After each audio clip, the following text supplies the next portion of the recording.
I found my 12-year-old son unconscious on his bedroom floor, 3 broken ribs piercing through his small chest like shattered glass. The school had called it boys being boys for 6 months. They had no idea who they were dealing with. Hit like, subscribe for more betrayal stories, and comment your location. My name is Marcus Thompson, and I've spent 15 years as an Army Ranger. I've seen combat in places most people can't pronounce, survived situations that would break ordinary men, and learned to read danger before it strikes. But nothing, absolutely nothing, prepared me for finding my son Tyler crumpled on his carpet like a discarded toy. The emergency room doctor's words cut through me like a blade. 3 fractured ribs, severe bruising along his torso, and signs of repeated trauma over several weeks. She looked at me with those clinical eyes that had seen too much. Mr.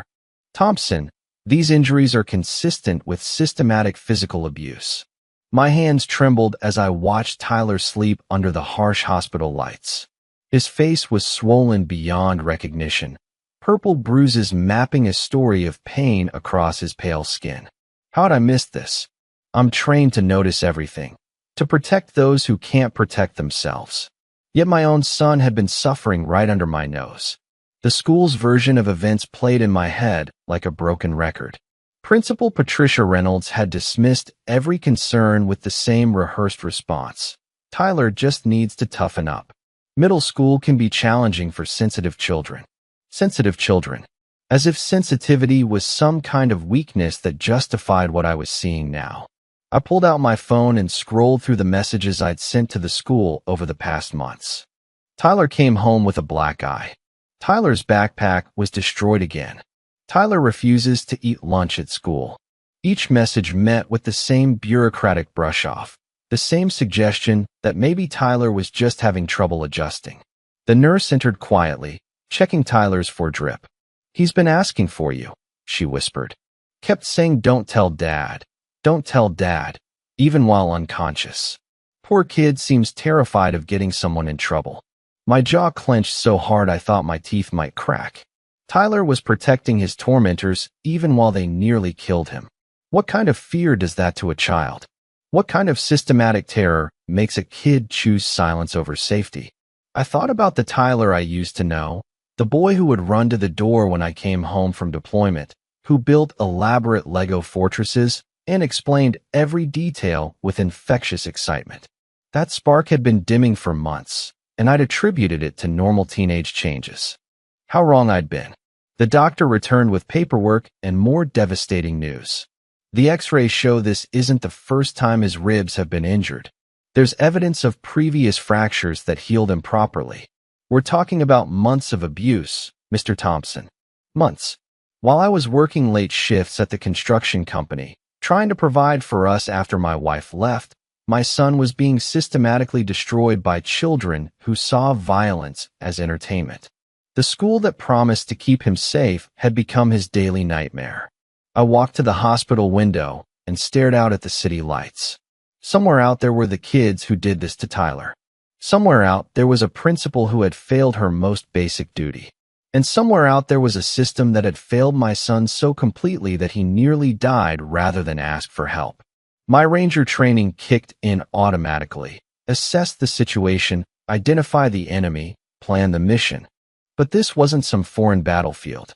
This was my son's middle school, a place where children were supposed to learn and grow, not fight for survival. Tyler's weak voice pulled me back to reality. "Dad." His eyes fluttered open, immediately filling with panic. "I'm sorry. I'm so sorry. I didn't mean to cause trouble." I knelt beside his bed, careful not to touch his injured ribs. "You didn't cause any trouble, son. You did nothing wrong. But Principal Reynolds said if I kept complaining, she'd have to call you in for a conference about my behavior problems." His voice cracked with shame. "She said good soldiers' kids don't cry about little things." The rage that flooded through me was unlike anything I'd experienced in combat. They hadn't just hurt my son's body. They'd weaponized my military service against him, turned my dedication to duty into a tool for his silence. I looked into Tyler's swollen eyes and made a promise that would change everything. "Son, Tomorrow we're going to have a very different kind of conversation with Principal Reynolds. And she's going to learn exactly what happens when you mess with a ranger's family. Tyler squeezed my hand weakly. Will you still love me if I'm not brave like you? My heart shattered completely. This wasn't about bravery. This was about a system that had failed, adults who had betrayed their trust, and bullies who thought they could break my son without consequences. They were about to discover just how wrong they were. Tyler slept fitfully through the night, and I didn't leave his side. Every whimper, every restless movement reminded me of how blind I'd been. As dawn broke through the hospital window, I started piecing together the signs I'd missed, signs that now screamed of systematic torture disguised as schoolyard roughhousing. The first clue came when I opened Tyler's backpack, something I hadn't done in months. Inside, I found his school notebooks, every single page covered in cruel messages scrawled in different handwriting. Kill yourself, freak. Nobody wants you here. Your dad's a baby killer. The words hit me like physical blows, each one a deliberate wound aimed at destroying my son's spirit. His math homework from 3 weeks ago had dried bloodstains on it. Blood that I'd assumed came from a simple nosebleed when he'd mentioned it casually at dinner. Now I realized it was evidence of daily violence that he'd been hiding with the skill of someone far too experienced in covering up trauma. I found his phone tucked deep in the bottom pocket, and what I discovered there made my hands shake with rage.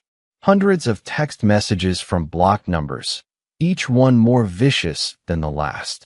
Photos of Tyler taken without his knowledge, in the bathroom, changing for gym class, eating lunch alone. Someone had been documenting his humiliation like a sick trophy collection. But the worst discovery was Tyler's own text messages to me that he'd typed but never sent. Message after message begging for help, explaining what was happening, asking me to transfer him to another school.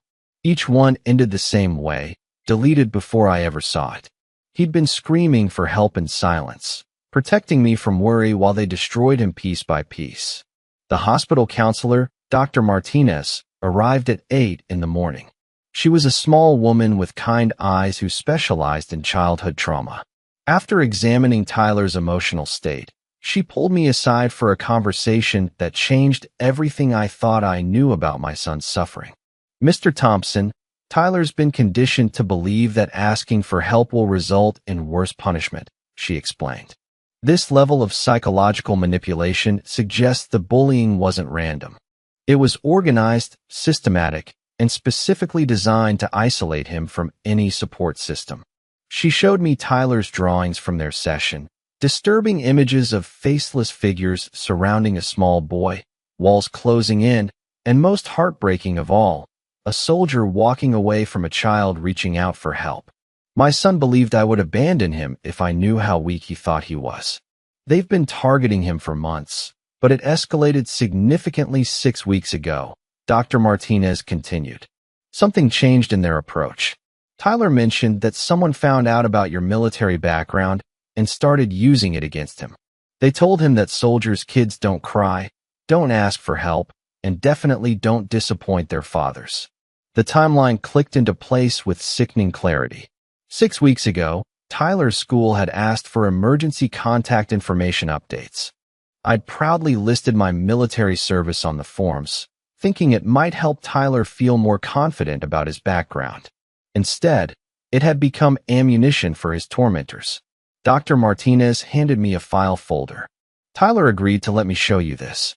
He's been keeping a journal, documenting everything that happened to him. He said he wanted evidence in case something happened to him. My hands trembled as I opened the folder. Page after page of Tyler's careful handwriting, detailing daily humiliations with the precision of a military report.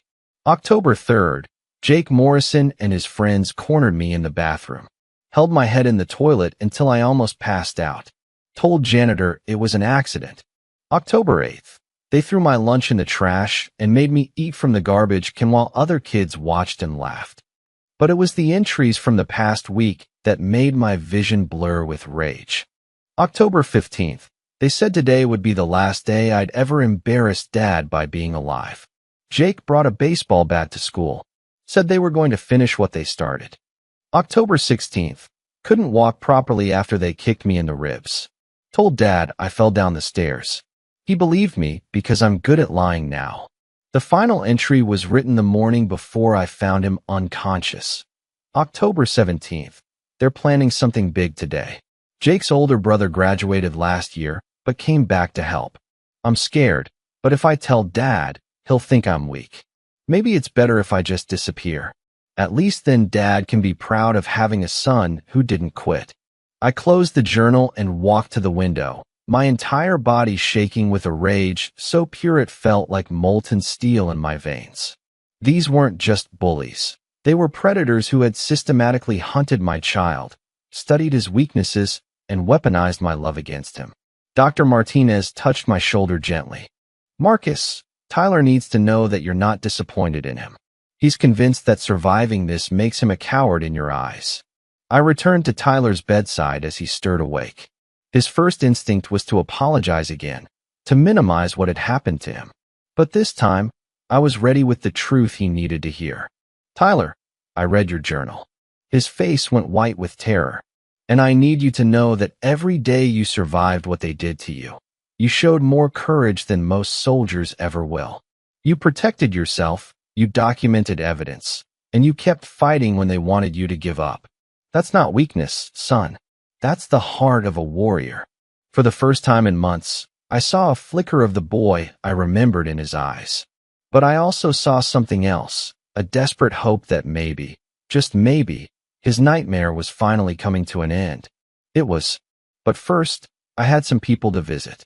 I left Tyler in the capable hands of the hospital staff and began what I called Operation Guardian Angel, a systematic investigation into the people who had nearly killed my son. 15 years of Army Ranger training doesn't just disappear when you hang up the uniform. The skills that kept me alive in hostile territory were about to serve a very different mission. My first stop was Westfield Middle School at 6 in the morning, 2 hours before classes started. The building sat empty except for maintenance staff, giving me the perfect opportunity to observe the layout and security measures. As I walked the perimeter, I noticed something that made my blood run cold: blind spots everywhere. Corners where cameras couldn't see, hallways with broken lighting, and bathroom areas completely hidden from supervision. This wasn't accidental. Someone had mapped out these vulnerabilities and used them to create hunting grounds for predators. I approached the head janitor, an elderly man named Carlos who was emptying trash cans near the main entrance. In my experience, maintenance staff see everything that happens in a building. They're invisible to most people, which makes them perfect witnesses. Rough year for that Thompson kid, Carlos said before I even identified myself. Been cleaning blood out of bathroom stalls more often than I care to count. Always around the same time, always the same stalls. He led me to the boys' bathroom on the second floor, Tyler's designated torture chamber. The moment I stepped inside, I understood why my son had developed a fear of using public restrooms. Broken mirror fragments still scattered the floor, graffiti covering every surface with messages specifically targeting Tyler. But most disturbing were the scratch marks on the stall doors, evidence of someone desperately trying to escape. I reported it to Principal Reynolds a dozen times, Carlos continued. Even showed her photos of the damage. She said boys will be boys, and to just keep cleaning it up. Carlos handed me his phone, and I saw dozens of photos documenting months of destruction. More importantly, some photos had timestamps and showed the perpetrators in action. Jake Morrison, the ringleader Tyler had mentioned, along with 3 other boys systematically destroying property, while another kid, clearly Tyler, cowered in the corner. Why didn't you call the police? I asked. Carlos looked around nervously. Principal Reynolds made it clear that anyone who caused problems for the school district would lose their job. I got 5 grandchildren to feed, Mr. Thompson. But I kept the evidence because I knew someday someone would ask the right questions. The maintenance man wasn't the only staff member who'd been silenced. I spent the morning tracking down substitute teachers, cafeteria workers, and even the school nurse. Each conversation revealed the same pattern: adults who'd witnessed abuse, reported it up the chain, and been told to mind their own business. The school nurse, Mrs. Patricia Chun, met me at a coffee shop near the school. She brought a manila folder thick with documentation. "I've been documenting Tyler's injuries since September," she said, sliding the folder across the table. "Split lips, bruised ribs, black eyes, scraped knees from being pushed downstairs. Every time I asked him what happened, he gave obviously rehearsed answers about being clumsy or falling. The medical records painted a clear picture of escalating violence. More disturbing were the notes Mrs. Chun had added. Student appeared terrified when asked about injuries. Student flinched when I mentioned calling his father. Student begged me not to document this visit. I contacted Child Protective Services 3 times," Mrs. Chun continued. "Each time, Principal Reynolds intercepted my reports and claimed she'd handled the situation internally. I should have gone around her, but I was afraid of losing my job and not being able to help other kids. My next stop was the school's security office. The security guard, a young man named David Martinez, looked relieved when I introduced myself. "I've been waiting for someone to ask me about Tyler," he said. "I tried to help that kid so many times, but my hands were tied." David showed me security footage that should have been evidence in a criminal case. Clear videos of Tyler being cornered, pushed, kicked, and terrorized by the same group of boys. Footage of adults walking past while it happened. Most damning of all, footage of Principal Reynolds witnessing an assault and walking away without intervening. "I saved copies of everything on an external drive," David said. "Principal Reynolds ordered me to delete the footage after each incident, said it would damage the school's reputation if parents saw it. But I knew someday someone would need this evidence." The final piece of my investigation took me to the homes of Tyler's classmates, not the bullies, but the witnesses. I needed to understand how an entire school community had stayed silent while my son was tortured. The first house belonged to Emma Rodriguez, a quiet girl in Tyler's English class. Her mother, Maria, invited me in and immediately started crying. "Emma's been having nightmares for months," Maria explained. "She kept talking about horrible things happening to Tyler, begging me to do something. But when I called the school, they said Emma was exaggerating childhood drama. Emma herself was a different story. This 12-year-old girl had been carrying the weight of Tyler's suffering in silence, traumatized by what she'd witnessed and her inability to stop it. They heard him every single day," Emma whispered. "In the bathroom, during lunch, between classes. Jake Morrison said if anyone tried to help Tyler or tell adults, they'd get the same treatment. Everyone was too scared." She described a reign of terror that extended far beyond my son. Jake Morrison and his crew had created an atmosphere of fear that paralyzed the entire school. Teachers were afraid of parents' complaints, administrators were afraid of bad publicity, and children were afraid of becoming the next target. But Emma had done something remarkable. She'd been secretly recording audio on her phone during lunch periods, capturing conversations where Jake and his friends planned their attacks on Tyler. She handed me her phone with trembling hands. "I was going to give this to the police if Tyler didn't come back to school," she said. "I couldn't let them say he made it all up." As I drove home that evening, I had enough evidence to destroy everyone who had failed my son. Security footage, medical records, witness statements, audio recordings, and photographic documentation of systematic abuse. More importantly, I had proof that Principal Reynolds and several other adults had deliberately covered up crimes against children. My phone buzzed with a text from Tyler. "Dad, did you talk to people at school today? Jake's mom called and said you were asking questions." She sounded really mad. I smiled grimly as I typed my response. "Don't worry about Jake's mom, son. By the time I'm done, she'll have much bigger things to worry about than her precious boy's reputation." The investigation phase was complete. Now it was time for the confrontation. Principal Patricia Reynolds had built her career on maintaining Westfield Middle School's pristine reputation.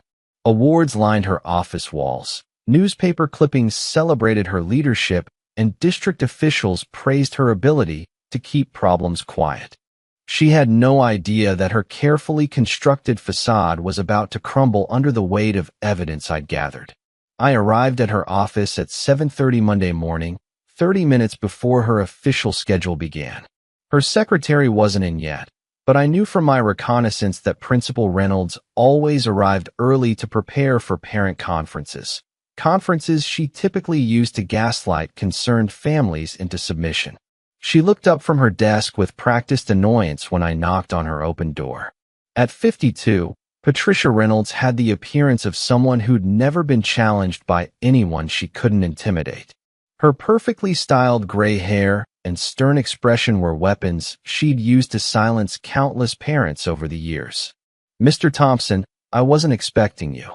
Tyler's absence has been excused due to his accident. There's no need for a conference about his clumsiness." I stepped into her office and closed the door behind me. "Accident? Is that what you're calling 3 broken ribs, systematic beatings, and months of documented torture?" Her composure flickered for just a moment, long enough for me to see the calculation behind her eyes. She was already formulating her defense, preparing to deploy the same tactics she'd used to silence other parents. "Mr. Thompson, I understand you're upset about Tyler's tendency to exaggerate situations. Middle school is challenging for sensitive children who haven't learned to stand up for themselves. Perhaps if you'd been more involved in building Tyler's character instead of working so much." The blame-shifting strategy was textbook manipulation, designed to make me question my parenting while deflecting responsibility from the school. But I hadn't come here for a debate. I placed a manila folder on her desk. "Open it." She reluctantly opened the folder, and I watched her face change as she saw the first photograph. Security footage showing her walking past, while Jake Morrison held Tyler's head in a drinking fountain. The timestamp proved she'd witnessed the assault and done nothing. "Where did you get this?" she demanded, her voice losing its authoritative edge. "Keep looking." Page after page of evidence spilled across her desk. Medical records documenting Tyler's injuries. Audio recordings of her dismissing staff concerns. Witness statements from janitors, teachers, and students. Photos of the destroyed bathroom where Tyler was tortured daily. Text messages between Tyler and block numbers containing death threats. Her hands trembled slightly as she reached the final document. A detailed timeline showing every incident, every report she'd ignored, every cover-up she'd orchestrated. The evidence painted a clear picture of systematic negligence that had nearly cost my son his life. "Mr. Thompson, you have to understand the position I was in," she began, switching tactics to play the victim. "The district puts enormous pressure on principals to maintain order without creating negative publicity. These boys come from influential families who donate heavily to school programs. Jake Morrison's family donates money, so you let their son terrorize mine? It's not that simple." Her professional mask was slipping completely now. "Tyler never came to me directly. If he'd just followed proper channels instead of being so secretive." I leaned forward, letting her see the full weight of my rage. "Tyler documented every attempt he made to get help. Your secretary has a record of him trying to schedule appointments with you 12 times over the past 3 months. Each time, he was turned away and told to stop causing drama." Principal Reynolds went silent as she realized how thoroughly her lies had been exposed. But I wasn't finished yet. "Let's talk about the Morrison family's influence," I continued. "Jake's father, Robert Morrison, is on the school board.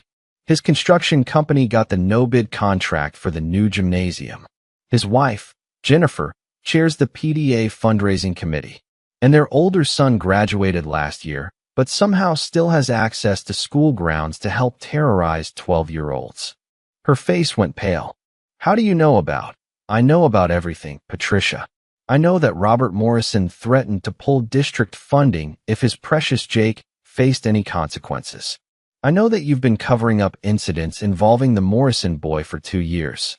I know that 3 other families have quietly transferred their children to different schools to escape Jake's reign of terror." I pulled out my phone and showed her a recorded conversation with the Rodriguez family, whose son had transferred after similar treatment. Then another recording from the Chin family. Then another from the Williams family. A pattern of systematic abuse and cover-ups that went far beyond my son. You've been running a protection racket for wealthy bullies while sacrificing innocent children, I said. Tyler nearly died because you were more worried about your career than protecting the kids in your care. Principal Reynolds' professional facade cracked completely. What do you want from me?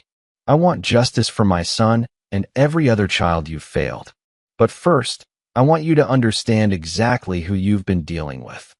I stood and walked to the window overlooking the school courtyard. For 15 years, I served as an Army Ranger. I've tracked terrorists through mountain caves, survived IED explosions, and protected people who couldn't protect themselves. I thought I'd left that world behind when I became a father. I turned back to face her. But you made a critical error in judgment, Patricia. You hurt the one person in this world I would die to protect. You weaponized my military service to silence my son.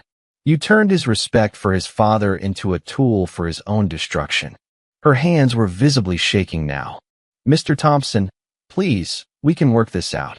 I can transfer Jake to another school, implement new anti-bullying policies, increase supervision. You had months to implement policies. You had dozens of opportunities to protect Tyler. Instead, you chose to protect Jake Morrison's family reputation and your own career. I placed a second folder on her desk. This contains copies of everything I've gathered, along with formal complaints I'm filing with the Department of Education, Child Protective Services, and the District Attorney's Office. The FBI will also be investigating the civil rights violations that occurred under your supervision. The blood drained from her face completely. The FBI? Systematic targeting of a child based on his father's military service, combined with institutional cover-up, qualifies as a hate crime. The Morrison boy and his accomplices will be facing federal charges along with local assault charges. I headed for the door, then paused. Oh, and Patricia? The local news stations will be receiving copies of this evidence this afternoon. I'm sure they'll be very interested in how Westfield Middle School's award-winning principal allowed children to be tortured on her watch. As I left her office, I could hear her frantically making phone calls, trying to salvage a situation that was already beyond her control. But her panic was just the beginning. Jake Morrison and his family were about to discover that some fathers don't negotiate when it comes to their children's safety. Word traveled fast through Westfield's tight-knit community. By noon, my phone was buzzing with calls from parents, teachers, and even school board members who'd heard whispers about the evidence I presented to Principal Reynolds. What surprised me was how many people had been waiting for someone to finally challenge the system that had failed so many children. The first call came from Detective Sarah Williams of the County Sheriff's Department.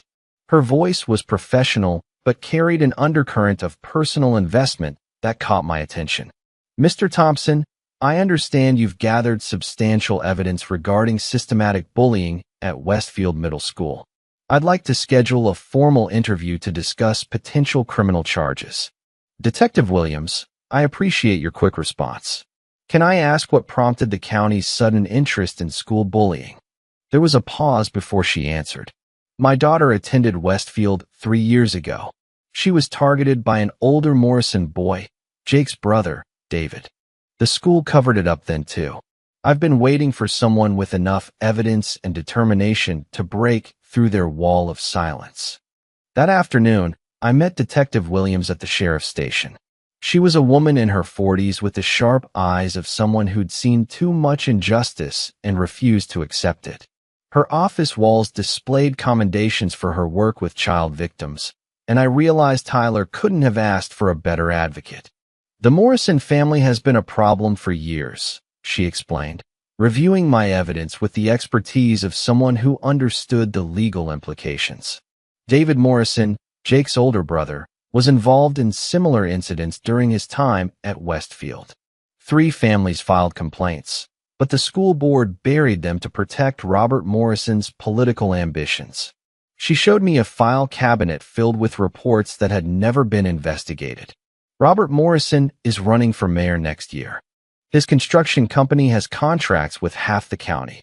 The school board, the city council, even some people in law enforcement, they've all been reluctant to rock the boat.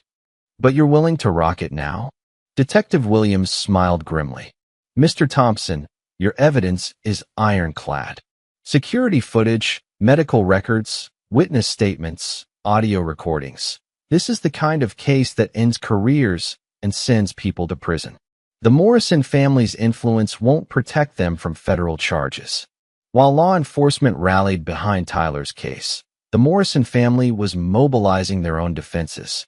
By evening, I received a call from a lawyer named Harrison Crawford, whose smooth voice carried the entitled arrogance of someone accustomed to making problems disappear. Mr. Thompson, I represent the Morrison family. We understand there's been some unfortunate misunderstanding involving our client's son and your boy. My clients are prepared to make a generous settlement offer to resolve this matter privately. Your client's son nearly killed mine. This isn't a civil matter that can be bought off. Let's be reasonable here, Crawford continued, his tone shifting to barely concealed threat. Robert Morrison is a respected member of this community. He's contributed millions to local schools and charities. It would be unfortunate if your accusations damaged his reputation based on the exaggerated claims of a troubled child. The lawyer's strategy was obvious. Discredit Tyler while painting the Morrisons as pillars of the community. But he'd made a critical error by threatening my son's credibility. Mr. Crawford, let me make something clear. I have security footage of your client's son holding my son's head underwater in a school bathroom. I have medical records documenting systematic abuse. I have audio recordings of death threats. If you want to argue that evidence in federal court, I welcome the opportunity. The lawyer's confidence wavered. Federal court? Civil rights violations, conspiracy to deprive a citizen of constitutional protections, institutional cover-up of hate crimes. Your clients are looking at federal charges that carry mandatory minimum sentences. Crawford hung up without another word, but I knew this was just the opening move in a larger battle. My next call was more encouraging. Dr. Martinez, Tyler's hospital counselor, had been contacted by other families whose children had been terrorized at Westfield Middle School. Marcus, I've spoken with 6 families today. Parents whose children have been suffering in silence, just like Tyler. They're ready to come forward now that someone has broken the code of silence. The next morning, my living room became an impromptu command center for parents who'd been fighting the same battle in isolation. Maria Rodriguez brought documentation of her son's treatment before they transferred him to private school. The Chun family had photos of their daughter's injuries from when she tried to defend a younger student. The Williams family had medical records showing their son's stress-induced illness from months of harassment. Each family had the same story. Children terrorized by Jake Morrison and his crew, school officials who dismissed their concerns, and a system designed to protect bullies from wealthy families while sacrificing vulnerable children. We tried everything, said Maria Rodriguez. We went to the principal, the school board, even the superintendent. They all gave us the same response. Boys will be boys. Children need to learn to resolve conflicts. Maybe our kids were too sensitive. But the most powerful ally emerged from an unexpected source. Emma Rodriguez, the 12-year-old girl who'd been secretly recording Jake Morrison's threats, had convinced other students to come forward with their own evidence. That evening, Emma's mother called with news that changed everything. Marcus, Emma, and 5 other students have been meeting in secret for weeks. They've been documenting everything: photos, videos, audio recordings. They call themselves Tyler's Army. These children had created their own intelligence network, gathering evidence that adults had failed to collect. They documented not just the physical abuse, but the psychological warfare Jake Morrison used to maintain control over his victims. They're scared, Maria continued, but they're more angry than scared now. They want to testify to make sure this never happens to another kid. As I hung up the phone, I realized that Tyler's suffering had awakened something powerful in our community. Children who'd been silenced were finding their voices. Parents who'd been isolated were joining forces, and adults who'd looked the other way were finally ready to stand up for what was right. The Morrison family had spent years building a network of influence and intimidation, but they'd made one fatal mistake. They'd underestimated the power of parents who refused to let their children be sacrificed for someone else's reputation. The battle lines were drawn, and Tyler's army was ready for war. Planning a mission against the Morrison family required the same strategic precision I'd used in military operations. The difference was that this battlefield was a suburban school district, and my enemies were hiding behind lawyers, political connections, and carefully crafted public images instead of enemy lines. I converted my garage into a tactical operations center, covering the walls with timelines, evidence boards, and organizational charts showing the network of corruption that had protected Jake Morrison for years. Every person who'd enabled the abuse of my son was mapped out with their connections, vulnerabilities, and potential pressure points. The first phase of my plan was psychological warfare, letting the Morrison family know that their comfortable world of privilege and protection was about to collapse. I started by filing formal complaints with every relevant agency simultaneously. The FBI received a civil rights violation report. Child Protective Services got documentation of systematic abuse. The Department of Education received evidence of institutional cover-up. The State Attorney General's office got a formal request for investigation into corruption. Each filing was meticulously documented and cross-referenced, creating a paper trail that couldn't be buried or ignored.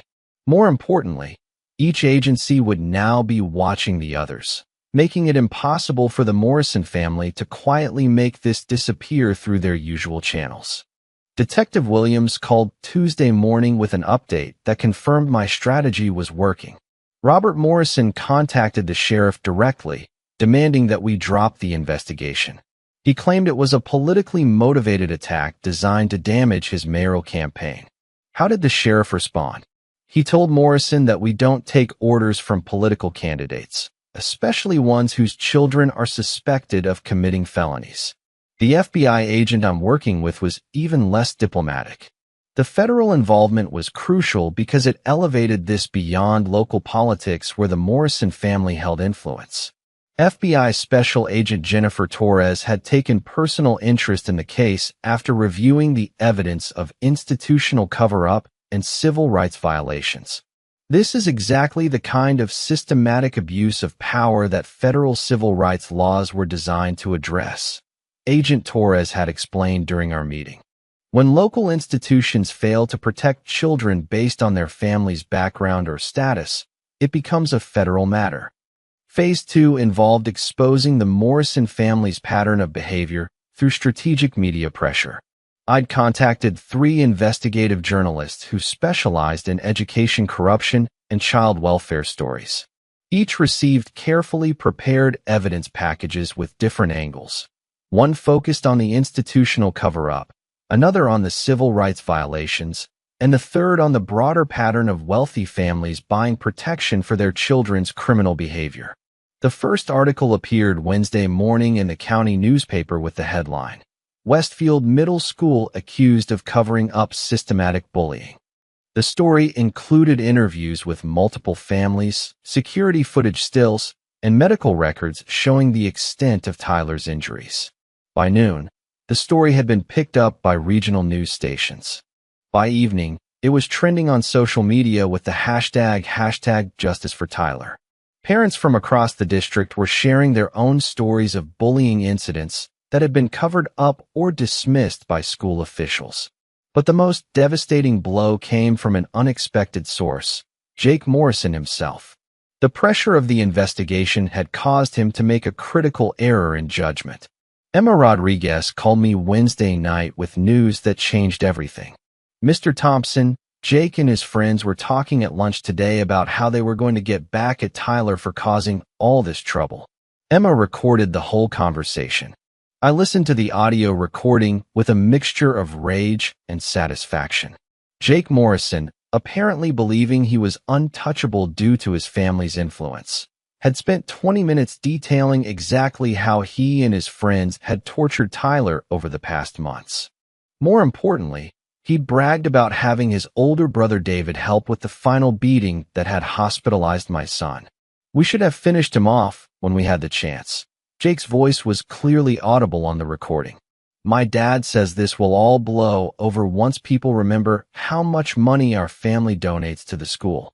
The recording was a prosecutor's dream, a clear confession to assault, conspiracy, and ongoing threats against a victim. But it also revealed something even more damaging, the family's belief that they were above consequences. Detective Williams was ecstatic when I delivered the recording Thursday morning. This changes everything. We now have confession to conspiracy, ongoing threats, and evidence that the family believes they can buy their way out of criminal charges. Agent Torres was equally pleased. The arrogance in this recording will play very well with a federal jury. It shows a pattern of behavior that goes beyond childhood bullying into systematic targeting based on perceived weakness. Phase 3 of my plan involved turning the Morrison family's greatest strength, their network of influential allies, into their greatest vulnerability. I'd spent weeks identifying everyone who'd protected or enabled Jake's behavior, and now it was time to make them choose between their reputations and their loyalty to the Morrisons. School board member Patricia Wells received a visit from Agent Torres with evidence showing her role in burying previous complaints against Jake Morrison. City Councilman Michael Chong was presented with documentation showing how he'd pressured police to drop earlier investigations. Even the superintendent, Dr. Richard Hayes, found himself facing federal investigators asking uncomfortable questions about his knowledge of the systematic cover-up. One by one, the Morrison family's allies began distancing themselves from the scandal. The political calculations were simple. Supporting a family whose son was facing federal charges was career suicide. The psychological pressure was taking its toll on the Morrison family. Robert Morrison's construction company was losing contracts as clients didn't want to be associated with the controversy. Jennifer Morrison had resigned from her PDA position after other parents confronted her about her son's behavior. Even their older son David was facing renewed scrutiny over his past incidents at the school. But the most important part of my plan was helping Tyler heal from the trauma he'd endured. Dr. Martinez had recommended a specialized therapist who worked with child victims of systematic abuse. Tyler was slowly learning to trust that his nightmare was over, that the people who'd hurt him would face consequences, and that his father would never stop fighting for him. Dad, kids at the hospital are saying Jake Morrison got arrested, Tyler told me Thursday evening. Not yet, son, but it's going to happen soon. Are you ready for that? Tyler was quiet for a long moment. I used to think I wanted them to just leave me alone. But now I want them to know what it feels like to be scared and helpless like they made me feel. I saw something in my son's eyes that hadn't been there in months. Not just hope, but a quiet strength that reminded me of myself at his age. The bullies hadn't broken him. They'd forged him into someone stronger. The final phase of my plan was about to begin, and the Morrison family was about to discover that some battles can't be won with money, influence, or intimidation. The Morrison family's world began crumbling Friday morning when news vans appeared outside Westfield Middle School. What had started as a local story about bullying had exploded into a national conversation about privilege, institutional corruption, and the systematic failure to protect vulnerable children. I watched from my car as reporters interviewed parents, students, and teachers who were finally free to tell the truth about what had been happening at the school. The code of silence that had protected Jake Morrison for years was completely shattered, and the stories pouring out painted a picture of systematic terror that went far beyond what had happened to Tyler. My phone rang constantly with calls from news producers, documentary filmmakers, and advocacy groups who wanted to interview Tyler and me.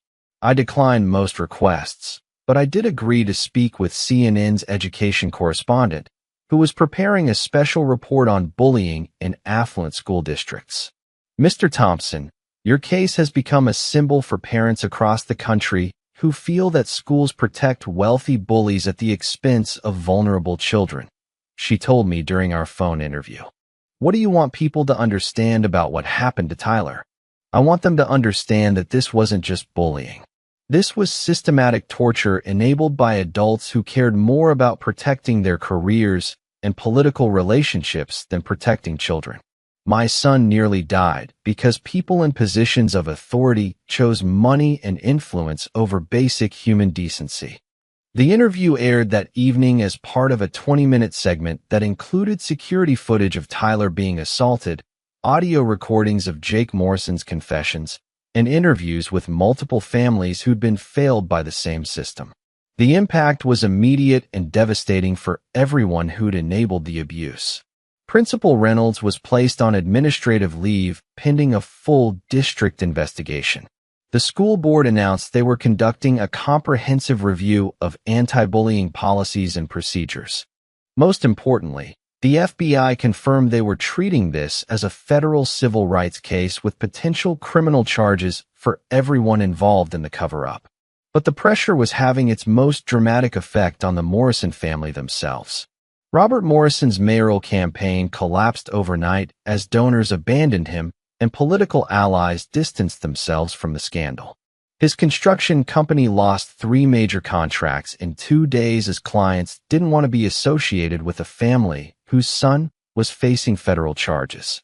Saturday morning brought the confrontation I'd been anticipating since this all began.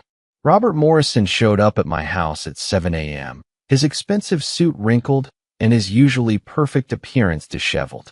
The confident politician I'd seen in newspaper photos had been replaced by a desperate father trying to protect his family's reputation. "Thompson, we need to talk," he said when I opened the door. His voice carried the strained edge of someone who wasn't used to being cornered. I stepped outside, closing the door behind me. Tyler was still recovering, and I wasn't about to let this man's desperation invade our home. "What do you want, Morrison?" "I want this circus to stop. My family is being destroyed by media attention over what amounts to normal childhood conflicts. Jake is just a kid who made some mistakes." I stared at him with the same cold focus I'd used to track targets in hostile territory. "Your kid nearly killed mine. 3 broken ribs, systematic psychological torture, death threats. That's not childhood conflict. That's criminal assault. Boys fight, Thompson. It's been happening since the beginning of time. You're blowing this out of proportion because you can't accept that your son isn't tough enough to handle middle school." The blame-shifting strategy was identical to what Principal Reynolds had tried, and it confirmed everything I'd suspected about where Jake learned his behavior. The apple didn't fall far from the tree. Your son held Tyler's head underwater until he passed out. He orchestrated months of systematic abuse designed to drive Tyler to suicide. He bragged about it on audio recordings that are now federal evidence. This isn't about toughness. It's about predatory behavior that your family enabled and protected.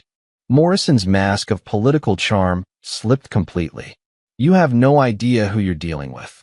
I have connections throughout this county. Judges, prosecutors, police chiefs, they all owe me favors. I can make your life very difficult if you don't back down. The threat was exactly what I'd expected, and I'd prepared for this moment. I pulled out my phone and showed him the screen. I'd been recording our entire conversation. "Thank you for that confession to witness intimidation and obstruction of justice. I'm sure the FBI will find it very interesting, especially since you just admitted to corrupting law enforcement officials." The blood drained from Morrison's face as he realized he'd just made his family's situation infinitely worse. But his desperation drove him to make an even bigger mistake.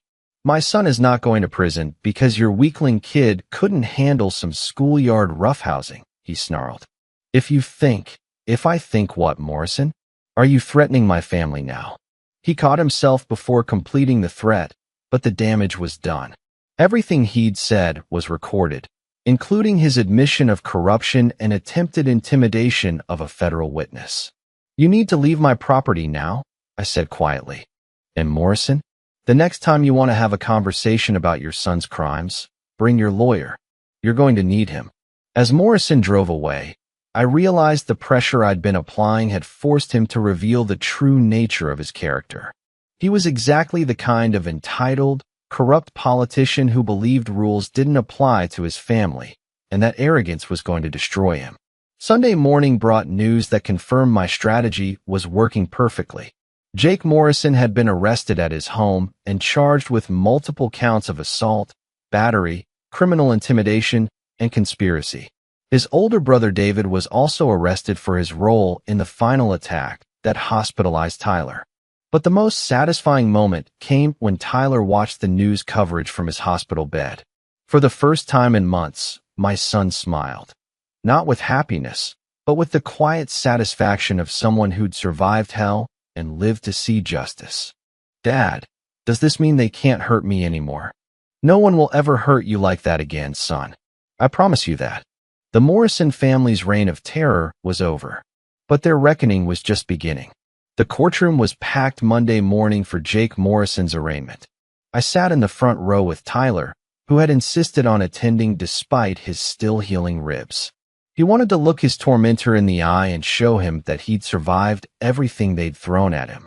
Jake Morrison looked nothing like the confident predator who'd terrorized my son for months. Dressed in an orange jumpsuit with his hands cuffed behind his back, he appeared smaller, younger, and utterly terrified. The swagger that had made him the king of Westfield Middle School had evaporated completely under the weight of federal charges. His parents sat across the aisle, Jennifer Morrison clutching her husband's arm, while Robert Morrison stared straight ahead with the hollow expression of someone watching his empire crumble. Their high-powered attorney, Harrison Crawford, shuffled through papers with the nervous energy of someone who knew he was fighting a losing battle. Judge Patricia Hernandez called the court to order, and the charges were read aloud.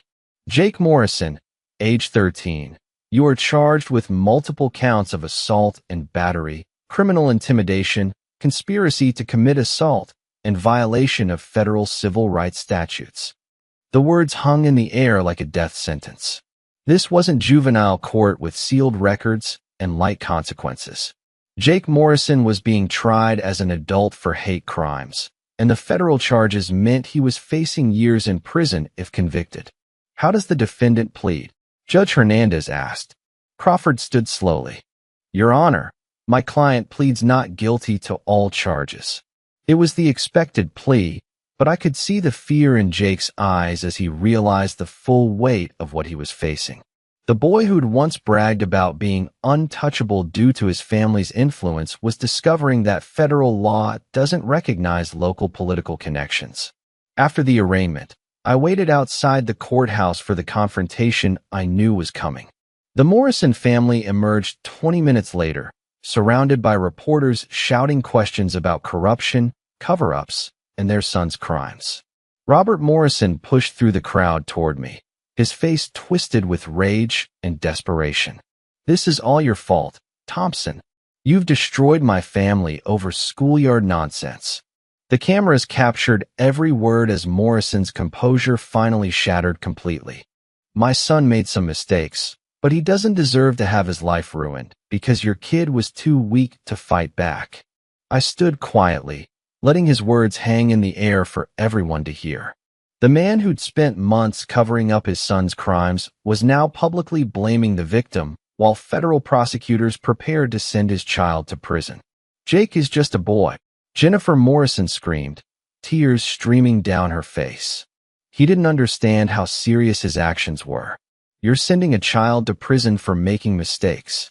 Tyler stepped forward, his voice clear and strong despite his injuries. Ma'am, your son held my head underwater until I passed out. He broke my ribs with a baseball bat. He sent me death threats and told me to kill myself every single day for months. Those weren't mistakes. They were crimes. The raw truth from a 12-year-old victim silenced the crowd completely. Here was the child they'd tried to destroy, standing up to his tormentor's family with more courage and dignity than any adult had shown throughout this entire ordeal. Detective Williams approached us as the Morrison family was led away by their security team. Marcus, we just got word from the FBI. David Morrison, Jake's older brother, has agreed to cooperate with federal prosecutors in exchange for reduced charges. This was the break I'd been hoping for. David Morrison had been present during many of the planning sessions for attacks on Tyler, and his testimony would provide crucial evidence about the systematic nature of the abuse. What's he offering to testify about? I asked. Everything. The family's knowledge of Jake's behavior, Principal Reynolds' role in covering up incidents, school board members who were contacted to bury complaints, even Robert Morrison's attempts to pressure law enforcement to drop investigations. The dominoes were falling exactly as I planned. Once the conspiracy started unraveling, everyone involved would be racing to save themselves by providing evidence against others. That afternoon brought another confrontation I'd been anticipating. Principal Reynolds appeared at my front door, no longer the confident administrator who'd dismissed my concerns months earlier. She looked haggard, desperate, and utterly defeated. "Mr. Thompson, please, I need to speak with you about Tyler's case." I stepped outside, not wanting her desperation to contaminate the safe space Tyler was finally healing in. "I know I made mistakes," she began, her voice shaking. "I should have done more to protect Tyler and the other children. But you have to understand the pressure I was under from the district, from the school board, from influential families. You knew what was happening to my son, and you chose to protect Jake Morrison instead. There's nothing you can say that changes that. I'm willing to testify against the Morrison family, to provide documentation of their interference in school discipline procedures. I can help your case if you'll speak to the prosecutors about my cooperation." The offer was tempting, but I could see through her motivation. Principal Reynolds wasn't offering to help Tyler. She was trying to save her own career by throwing the Morrison family under the bus. "Patricia, you had months to do the right thing. You chose to sacrifice children to protect your career. The FBI doesn't need your cooperation. They have security footage, witness statements, and documented evidence of your negligence." She broke down completely, sobbing in my driveway like the broken woman she'd become. "My career is over. 25 years in education, and it's all gone because I was too afraid to stand up to Robert Morrison. Your career should be over. You failed every child in your care when you let fear guide your decisions instead of doing what was right." As she drove away, I felt no satisfaction in her destruction. Principal Reynolds was just another casualty of the Morrison family's toxic influence, someone who traded her integrity for temporary security and lost everything as a result. The next morning brought the news I'd been waiting for. The FBI had arrested Robert Morrison on charges of obstruction of justice, witness intimidation, and corruption of a public official. His recorded threats to me and his attempts to pressure law enforcement officials had provided federal prosecutors with everything they needed to destroy him completely. The empire of influence and intimidation that had protected Jake Morrison for years was crumbling, and everyone who'd enabled the abuse of children was finally facing consequences for their choices. Tyler smiled when he heard the news. "Dad, does this mean it's really over?" "It means justice is finally being served, son, and it means you're safe." 6 months later, I sat in the same courtroom where Jake Morrison had been arraigned, but this time I was watching justice finally being served. The federal trial had been swift and decisive, with overwhelming evidence that left no room for the Morrison family's usual tactics of deflection and blame. Jake Morrison, now 14, stood before Judge Hernandez to receive his sentence. The confident predator who'd once ruled Westfield Middle School through fear and violence had been replaced by a broken child who finally understood that actions have consequences. His defense attorney had tried everything, claiming temporary insanity, arguing that Jake was just following his older brother's lead, even suggesting that Tyler had somehow provoked the attacks. None of it worked. The evidence was too clear, too overwhelming, and too well documented. "Jake Morrison," Judge Hernandez began, her voice carrying the weight of justice long delayed. "You have been found guilty on all counts of assault, battery, criminal intimidation, conspiracy, and federal civil rights violations. The court has reviewed victim impact statements, psychological evaluations, and character witnesses. What you did to Tyler Thompson and other children was not bullying. It was systematic torture designed to destroy another human being. Tyler squeezed my hand as we listened to the words we'd waited so long to hear. The boy who'd once been too terrified to speak up for himself had grown stronger through this ordeal, finding his voice and his courage in ways that made me proud beyond measure.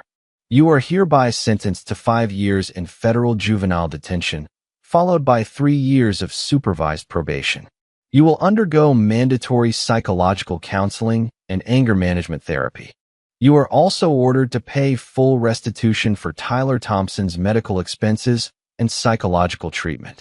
Jake Morrison broke down completely as the sentence was read, finally understanding that his family's money and influence couldn't save him from the consequences of his choices. His parents watched in horror as their son was led away in handcuffs, the golden boy they protected and enabled finally facing the justice he'd evaded for so long. But Jake's sentencing was just the beginning. The federal prosecutors had built a comprehensive case against everyone who'd enabled the systematic abuse of children at Westfield Middle School.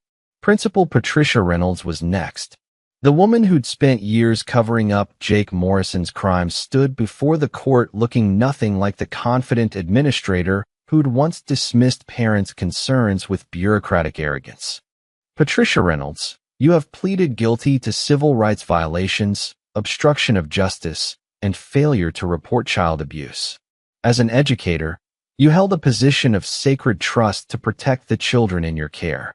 Instead, you chose to protect the reputation of your school and the political interests of influential families while children suffered systematic abuse. The judge's words cut through Reynolds like a blade. You are sentenced to 2 years in federal prison, followed by 5 years of probation.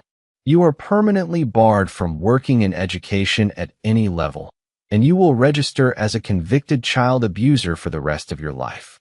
Reynolds collapsed as the sentence was read, her career, reputation, and freedom destroyed by her decision to prioritize politics over protecting children. The woman who'd once wielded power over hundreds of students would spend the next 2 years in a federal prison cell, contemplating the children she'd failed.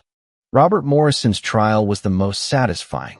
The corrupt politician who'd used his influence to protect his son's crimes stood before the court stripped of his power, his wealth diminished by legal fees, and his political career destroyed by scandal. Robert Morrison, you have been found guilty of obstruction of justice, witness intimidation, bribery of public officials, and conspiracy to violate civil rights. You used your political position and financial influence to create a system that protected your son while enabling the systematic abuse of innocent children. Judge Hernandez looked directly at Morrison as she continued. You corrupted school officials, intimidated witnesses, and attempted to obstruct federal justice. Your actions demonstrate a complete disregard for the rule of law and the safety of children. You are sentenced to 8 years in federal prison, followed by 5 years of supervised probation. Your assets are subject to forfeiture to pay restitution to victims, and you are permanently barred from holding any elected office or position of public trust. Morrison's empire of corruption crumbled completely with those words. The man who'd once believed himself above the law would spend the next 8 years in federal prison, his political ambitions destroyed, and his family name forever associated with the systematic abuse of children. The final piece of justice came through the civil lawsuits. Tyler and the other victims received substantial settlements from the school district, money that would ensure they had access to the best psychological care and educational opportunities. More importantly, the district was forced to implement comprehensive anti-bullying policies with real oversight and accountability. Westfield Middle School underwent a complete transformation. New administration, new policies, and a culture that prioritized student safety over institutional reputation. The code of silence that had protected bullies for years was replaced by mandatory reporting procedures and zero-tolerance enforcement. But the most meaningful victory wasn't measured in prison sentences or financial settlements. It was measured in Tyler's healing. My son had not only survived the systematic torture designed to destroy him, but he'd emerged stronger, more confident, and determined to help other children who face similar struggles. Dad, I got a letter from a kid in California whose parents saw our story on the news, Tyler told me one evening. He's been getting bullied at his school, and his parents didn't know what to do. I wrote him back and told him that speaking up isn't being weak, it's being brave. Tyler had become an advocate for other victims, using his experience to help children and parents navigate the system that had once failed him so completely. The boy who'd once been too terrified to ask for help was now helping others find their voices. Detective Williams stopped by our house the following week with an update that brought everything full circle. Marcus, I wanted you to know that 3 other school districts have launched investigations based on evidence that came out during the Morrison trials.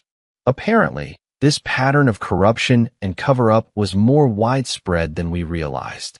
The case that had started with my son's broken ribs had exposed a systemic problem that affected children across multiple school districts. The Morrison family's downfall had created a ripple effect that was forcing institutions everywhere to confront their failures and implement real protections for vulnerable students.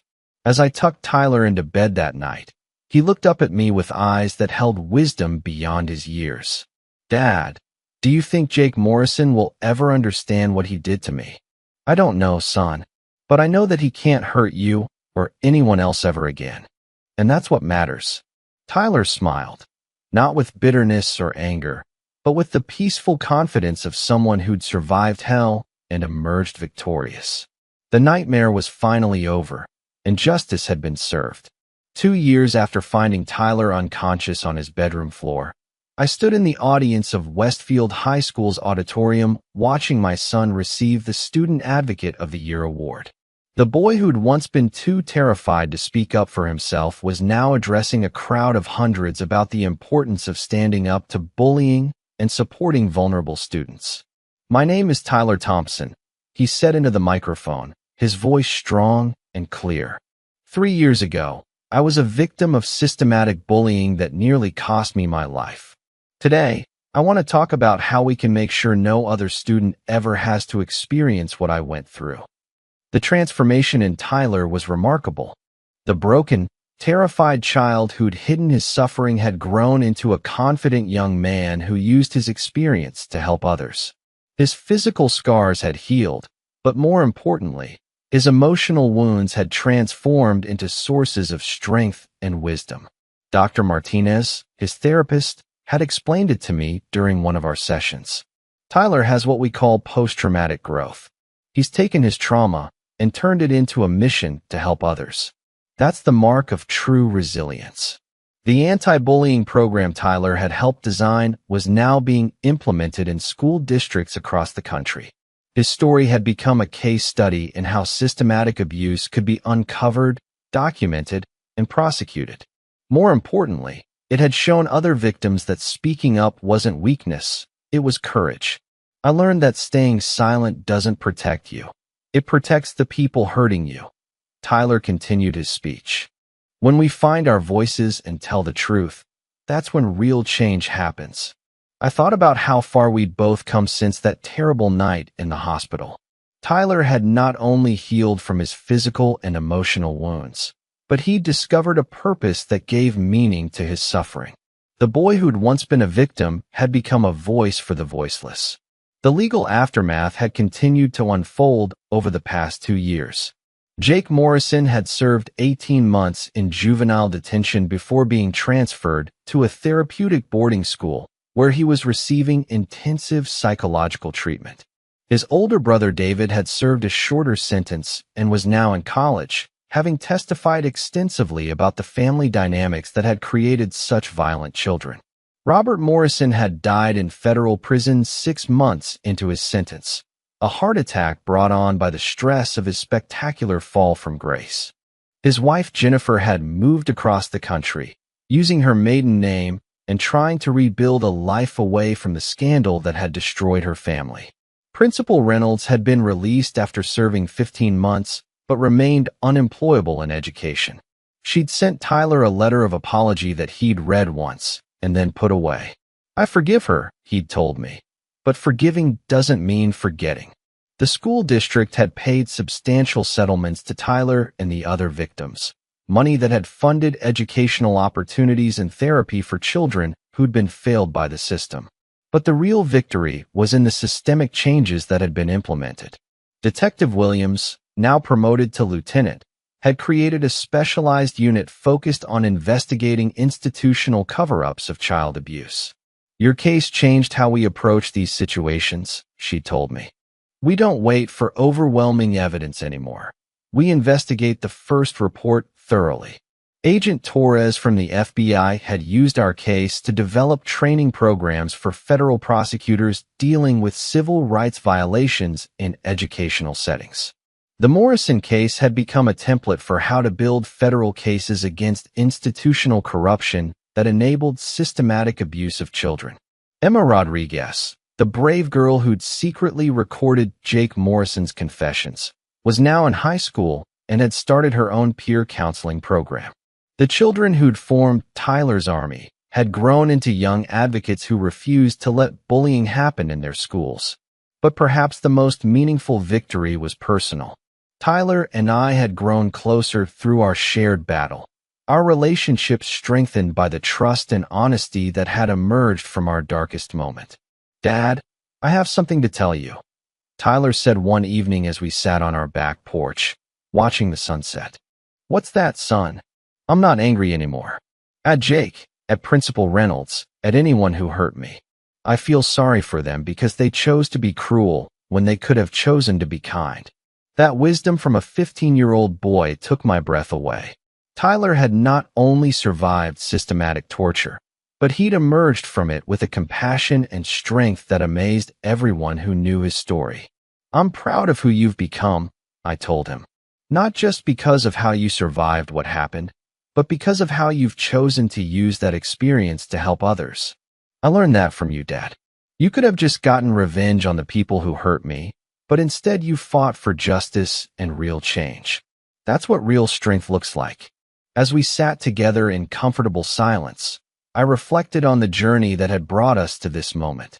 What had started as a father's rage over his child's suffering had become a mission for systemic change that had affected countless other families. Tyler's story had shown that even the most vulnerable victim could find their voice, that even the most corrupt system could be forced to change, and that sometimes the greatest victory comes not from destroying your enemies, but from creating a world where their crimes become impossible.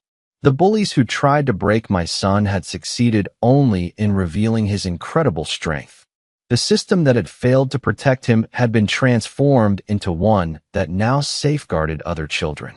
And the father who'd once felt powerless to help his child had learned that the greatest protection comes from teaching our children that they are never alone in their battles. Tyler Thompson, the boy they'd tried to destroy, had become Tyler Thompson, the voice of hope for every child who'd ever felt powerless and alone. That was a victory worth more than any revenge could ever provide. Our battle was over, but our mission continued, ensuring that no other child would ever have to suffer in silence while adults failed to protect them.